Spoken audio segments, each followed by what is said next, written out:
Shalom, selamat pagi saudara-saudara yang terkasihi.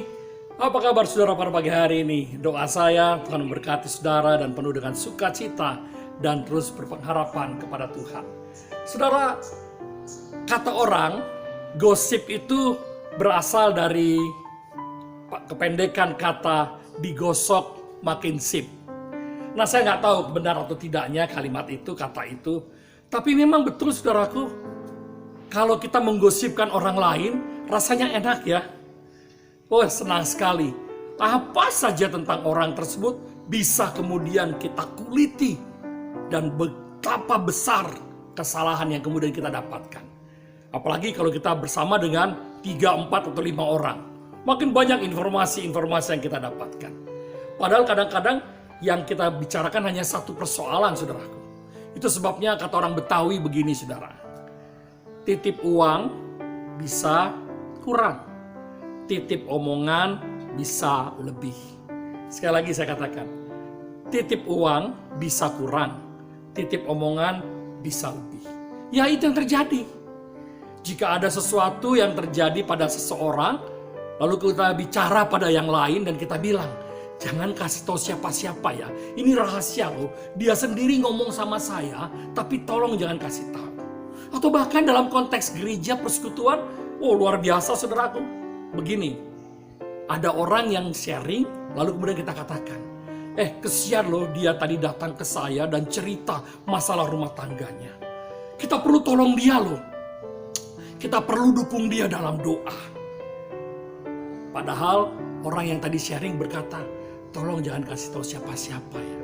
Tapi demi alasan doa, demi alasan mendukung, kita lalu bercerita pada yang lain. Dan orang kedua yang kemudian mendengarkan itu, ya oke, percaya deh. Aku gak akan mungkin bicara sama siapapun. Gak akan mungkin ngomong sama orang lain. Percaya, kita harus dukung dia dalam doa. Orang kedua ketemu dengan orang yang ketiga. Sama juga saudaraku. Kamu tahu gak, ibu itu kesian deh. Dia punya pergumulan yang luar biasa. Kemarin dia ngomong sama ibu A, dan ibu A ngomong sama saya. Tapi ingat loh ya, ini hanya untuk aku, kamu, dan ibu A tersebut. Jangan bilang sama siapa-siapa. Kita perlu dukung doa agar ibu yang sedang punya pergumulan itu bisa selesai menghadapi persoalannya. Tapi apa yang terjadi saudaraku? Semua orang akhirnya tahu peristiwa itu. Dan apa yang mau dikatakan dari kisah ini? Gosip itu memang enak saudaraku. Tapi sadarkah bahwa yang sedang kita bicarakan adalah orang lain, privasi orang lain, hidup orang lain. Yang kemudian kita tambah dan kita bumbui dengan sesuatu. Dan bahkan seringkali yang kita tambah adalah bumbu kebencian, bumbu ketidaksukaan, bumbu kesakit-hatian kita terhadap orang tersebut. Dan ini bahaya, dan ini dapat mengancam kita. Tidak hanya melalui informasi mulut, tapi informasi tangan. Melalui WA, Facebook, Instagram, media sosial yang lain. Kita menjadi penyebar-penyebar cerita-cerita bohong. Dan kita sudah menjadi pembunuh. Ini yang saya sebutkan dengan pembunuhan karakter terhadap orang tersebut. Nah, hari ini firman Tuhan berbicara pada kita. Dari Amsal pasal 27 maksud saya. Amsal 27 ayat yang kelima. Saya ulangi, Amsal 27 ayat kelima. Lebih baik teguran yang nyata-nyata daripada kasih yang tersembunyi. Saya ulangi lagi. Lebih baik teguran yang nyata-nyata daripada kasih yang tersembunyi. Jika ada sesuatu yang salah dari seseorang, kenapa mesti harus dibicarakan kemana-mana? Kenapa tidak di depan orang tersebut bicara hati ke hati?